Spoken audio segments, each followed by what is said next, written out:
I've thought for a while about sharing my story, and a lot of times when I've thought about it, I've had fear to share it as truthfully as I think I need to, because I think, all in some way care about what people think about us. I know I have cared about what people thought about me for a very long time, and I'm finally at a point now at 42 years old that I think that I care less. I hope that I can show people the best of me, but at the end of the day, I have to realize that people's opinion of me doesn't matter. What matters is my opinion of myself and living in a way that I'm proud of. This is my story. I kind of start when I moved to Nashville. I moved to Nashville, I was just turning 20 years old. I was born in Nashville, but we moved to North Carolina when I was 2 years old. My dad was a preacher. I loved my childhood, had a wonderful childhood. It was very much revolving around church and faith. I was raised in a very wholesome way.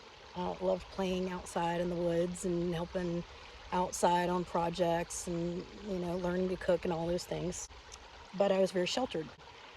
When I was in my late teens, my family experienced some problems, and I felt very responsible in a way for what had happened. And I wanted to get away. I wanted to forge my own identity. I wanted to be known as Leah, not as Fred and Beverly's daughter or Joe and Barbara's granddaughter. I just wanted to forge my own path and find my own way. So I moved here. I was turning 20 years old. I knew 3 people, and it was, looking back, I'm amazed at how courageous I was. Thinking about kids now that are 20, to try to do that now, it would be so daunting, but I did it. I moved to Nashville. I got a job in a restaurant. I hustled my butt off. I worked so hard. I saved my money, and I wanted so badly to be independent and never have to ask for help, because I didn't want to depend on anyone. I didn't want to be in a vulnerable position. Pretty quickly, alcohol became a regular part of my life. I think it's pretty normal in restaurants. You work a busy shift, you're tired, you've dealt with people, you want to have a drink to knock off the edge of the shift. You know, I think it was innocent enough starting out, but it became a regular habit. I kind of went through phases of sometimes I drank more heavily and sometimes I didn't.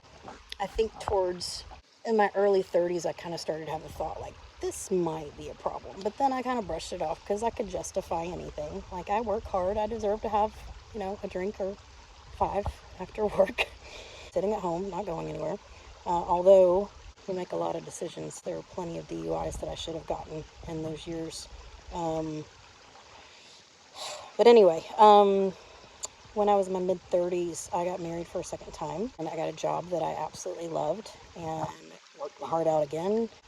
The marriage was challenging, and I found myself throwing myself more into my work to kind of feel better about myself. If I can at least do my job well, then I feel good. I started drinking even more heavily. At a time in my life that I have mixed feelings about. I look back on my time at that job with a lot of wonderful memories and also a lot of regret. But it shaped me into who I am. Something that I always had a problem with from the time I was about 15 years old was depression. And that has followed me throughout my life. It's been tough. It's been really tough. But I had a miscarriage in early 2018. And I had wanted so badly to be a mom. And I was so excited when I found out I was pregnant. And I felt so peaceful. But then one day I didn't have that feeling. And I started spotting that day. And I knew something was wrong. And we went to the doctor a day early. My first appointment was supposed to be on Friday. Started spotting on Wednesday.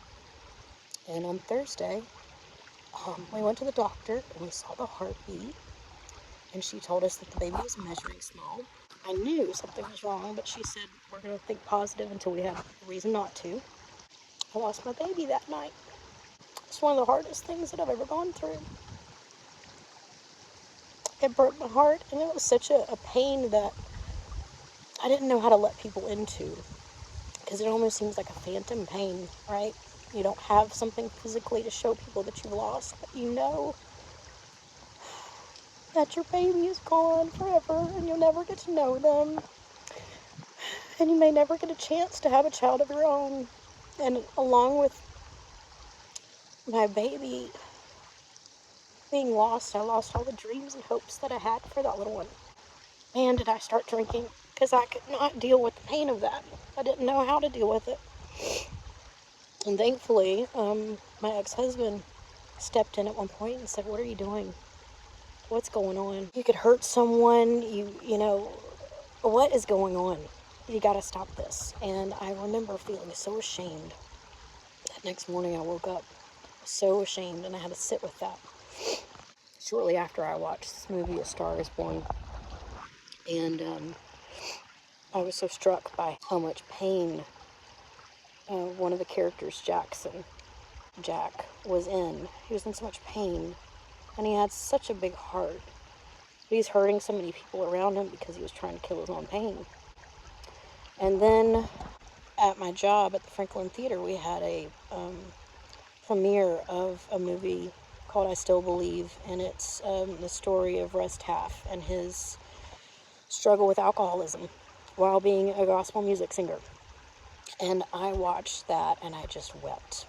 And I knew that what he was talking about, it put words to it, that he was trying to shut out these voices in his head. And then, you know, it becomes a cycle where you shut out the voices, you drink to kind of shut that down, you wake up the next morning and it's just as loud. But anyway, I got sober, and I was so proud of myself. I was really committed to it, and that was late 2018. Fast forward to later in 2019, and I took a job that I was really excited about. I started working my heart out. My marriage started to dissolve, and it was a really hard time.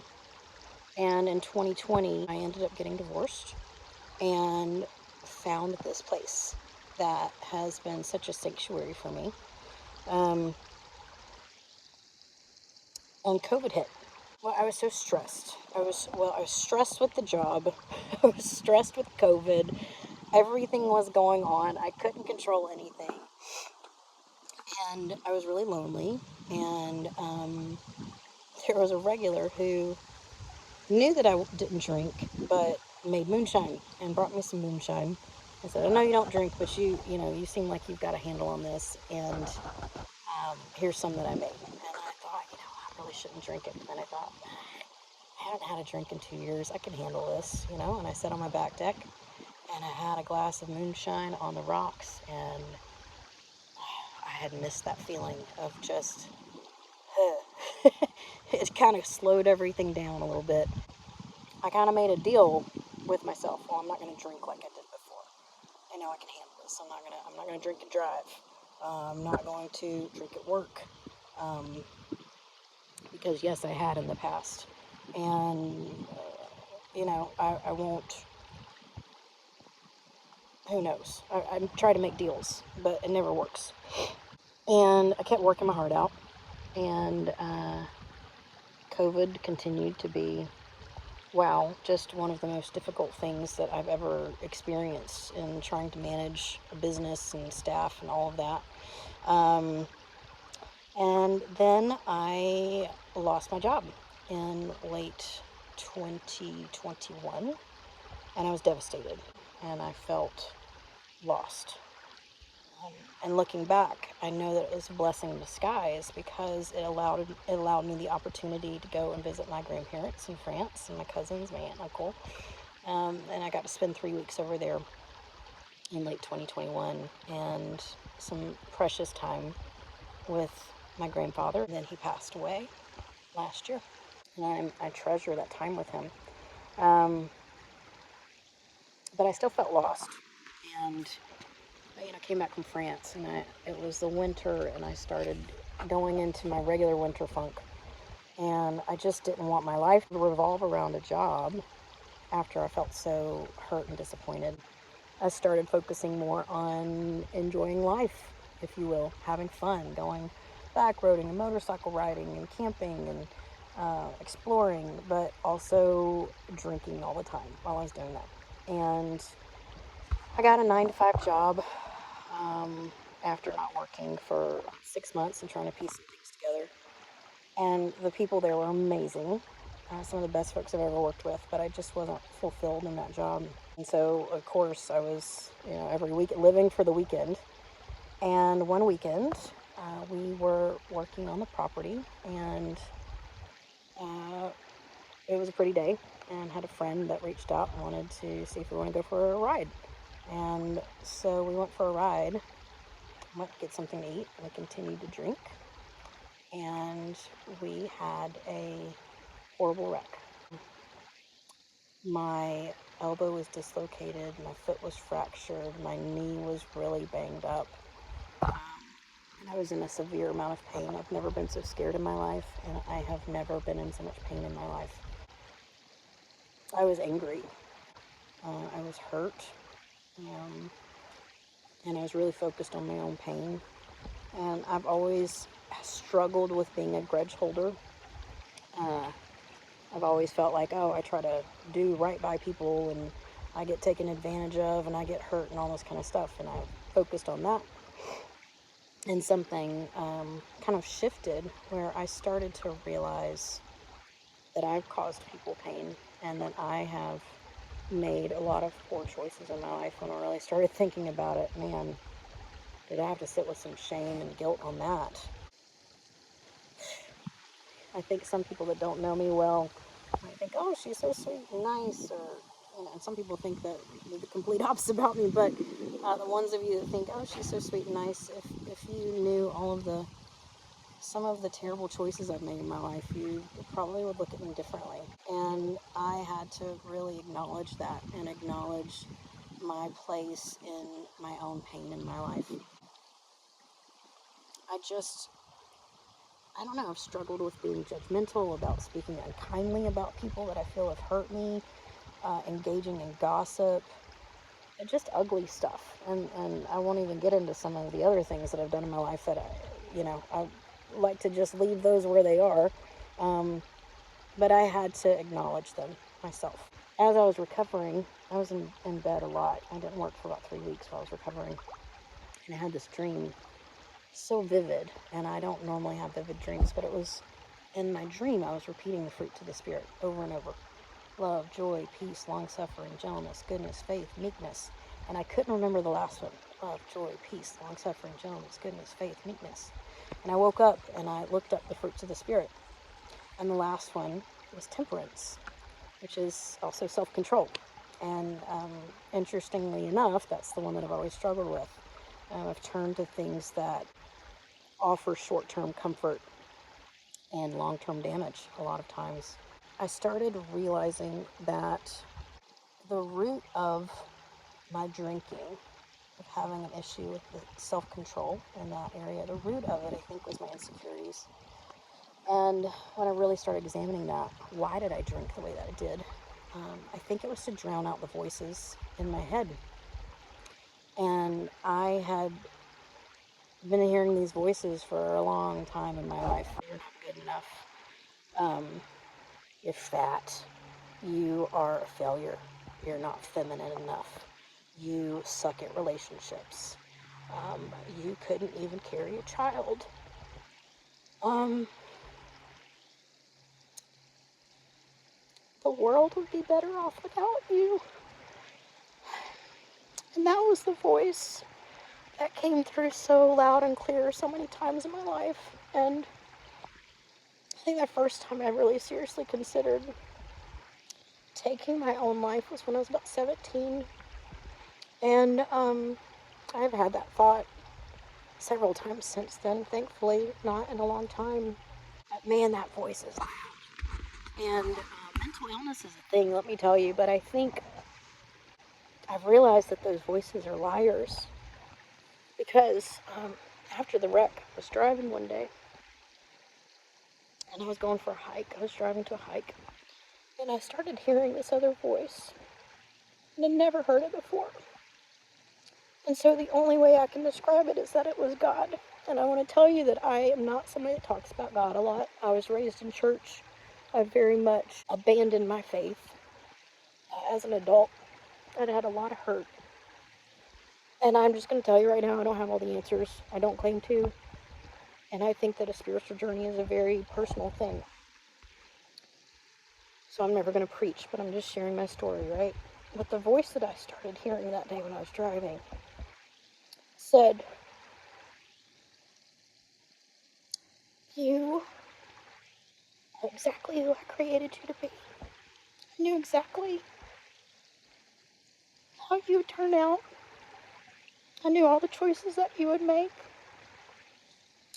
I knew that you would have that mind that never stops and that heart that feels so much. And I created you for a purpose." And it was like this wave came over me. And I thought, where is this coming from? But I heard it so clearly.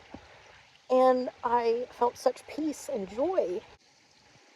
I started listening. And I think that it caused me to have more grace for myself, and realize that I'm not a bad person, and I make choices that are not in line with what was meant for me. And if I can keep my eyes on those fruits of the Spirit, which a weird thing too about the fruits of the Spirit dream, I was laying there, which I think our phones listen to us, right? I was laying in bed one day after I'd had that dream. I think it was the next day, and up on my phone popped an ad for this plaque that was the fruits of the Spirit. And I bought this plaque and I put it up by my door. I'm so grateful that I had a second chance after this wreck. I could have been maimed, I could have been disfigured, I could have had brain damage, I could have been killed. And I'm not trying to be dramatic, but I feel like God used that wreck as a wake-up call and as an opportunity for me to change course and hopefully live the life that I was intended to live and make a difference. I've always hoped that I could make a difference in this world in some way, and I think a lot of times I felt like I'm not doing that. I've always hoped that I can make a difference in a positive way, and it's weird, but I find God in nature, right? And that's where I start to hear those voices, or the voice that I think is the truth, and those lies, all of that stuff that's in my head that says I'm not good enough and that I'll never make a difference and that I'm a failure, those voices disappear from me out here. And one of my old bosses, who is just one of the most incredible people that I know, we were talking about this place where we had worked and how it was so special, and I was talking about how I missed it. And he said, it's not the job, it's the vehicle that allows you to do what is important to you, right? And for me, I hope that it's touching people in a positive way. And I don't know, there's so many distractions in the world, and there's so much technology and social media. I think it causes us to compare ourselves to each other and feel like we're coming up short. And just, it's awful. It is so terrible how we do that and we allow that into our lives. And I thought, you know what, if I could share this place with people, if I could share that peace that it brings to me, if they could find that here themselves, if they can shut out all of that noise and just reconnect with the voice that matters. And again, I know I probably sound like some kooky hippie, or I don't know. I don't really care, to be honest with you, because it's where I hear the voices that matter, the voice that matters. I hope that it will bring people closer to the best version of themselves when they can come out here and spend time and retreat in nature. So that's my hope. And I have heard the voices of doubt in my head recently because I stepped out on a limb and I quit my job. I quit my job and I currently have no steady source of income, but I am very fortunate that I made some really good decisions financially and that I've worked very hard for many, many years, and I have the opportunity to try to make a go of this. And I'm so passionate about it because of how nature has helped to heal my heart and my soul. And I just hope that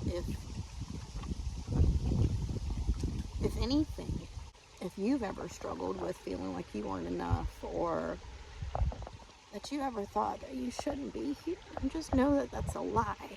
That is a lie. That is not of God. That is not of goodness. We were all created for purpose, and I think that it's up to us to make a choice every day to put goodness into the world, put love and joy and peace, patience, goodness, kindness, self-control. Did I miss any? Right? But look up the fruits of the Spirit. It's something that is kind of like my cornerstone now, because I don't know all the answers. There's so many things about the Bible that I don't know that I don't know. But if I can go to what Jesus taught, which is something that I always loved, to love your enemy and to be good to those that hurt you, and blessed are the merciful, and blessed are the humble. And so to really try to live that and to put goodness into the world is what I hope.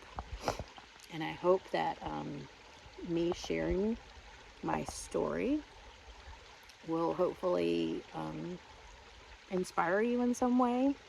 And I want to say this: if I've ever done anything to hurt or disappoint you, maybe I was a bad boss, maybe I was a disappointing employee, maybe I have been a family member that you have been worried about for many years,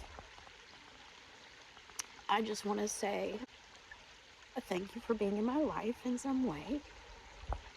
And I want to say I'm sorry if I've hurt you or disappointed you. And I hope that I can show through my actions every day that I am committed to being a different person and the best version of myself. I hope that I will have the chance to someday earn your trust again, or to earn a place in your life if I have lost a place in your life. I think relationships are the place where we are forced to face the patterns that we have that are unhealthy, and I think that relationships allow us to grow if we can approach them with a goal of understanding each other better, understanding ourselves more, and becoming a better version of ourselves, because it ultimately makes for a better life when you have good relationships. Yeah, I'm gonna leave you with this. There's a letter that I wrote to my baby that I lost at the prompting of a therapist that I worked with, who is incredible. And he suggested that I write a letter to my baby, because I told him that I felt like a part of me died the day that I lost my baby. And he asked what part, and I said, the mother in me. And he said, she's still in there. And he encouraged me to write a letter to my baby. When I was recovering, I reread this, and I thought, this is something I would say to any person. I would want them to know this. This is what I hope for everyone, child or adult. So here you go. And this is what I wrote to my little girl. I wrote something to my little boy too, but I'm going to read if he was a little boy because I didn't know. But here's what I wrote to my little girl, which I think is more applicable right now because I'm a girl. This is what I wrote to my little girl. No matter your personality, I'd hope to teach you the importance of being kind and bold, sweet and strong. because those are beautiful qualities, but they're more powerful together. I hoped you would always feel confident but humble. I hoped that I would encourage you to feel great about how you look, because you, the whole of you, who you would become, would be beautiful. Sweet girl, I wanted you to know and feel things I didn't. I wanted you to become your best self, not a version of yourself that you thought others wanted. And so that's what I'm trying to do. And I know that people will have opinions about my life and how I'm living and all of that. And that's okay. It's none of my business. And again, I was hesitant to share my story because I didn't want to open myself up for criticism. But I wanted to share kind of the work in my heart. I'll be 5 months sober, a couple days, I think. I don't know. I'm not really counting anymore. It's weird. The wreck just took the desire to drink away. And I think, actually, I don't know that it was the wreck that took it away. I think it was the epiphany of hearing that voice is what's made it stick. Because I think if I'd quit because of the wreck, because of just those consequences, I don't think it would have stuck.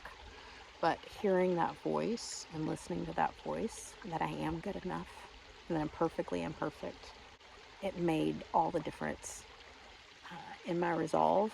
And I tell you what, I wake up and I look forward to doing something productive and positive, and I make lists, and I am playing the piano again, and I picked up a sketch kit, and I'm going to the library, and I'm working outside, and I'm making time for people that matter to me, and I am just finally in my life in a peaceful place. And this past winter was the first winter that I did not go through a terrible depression, and I'm just so grateful. And every time I come out here to work on the property, I think about how different my life is, and I was just inspired to share today. So thanks for watching.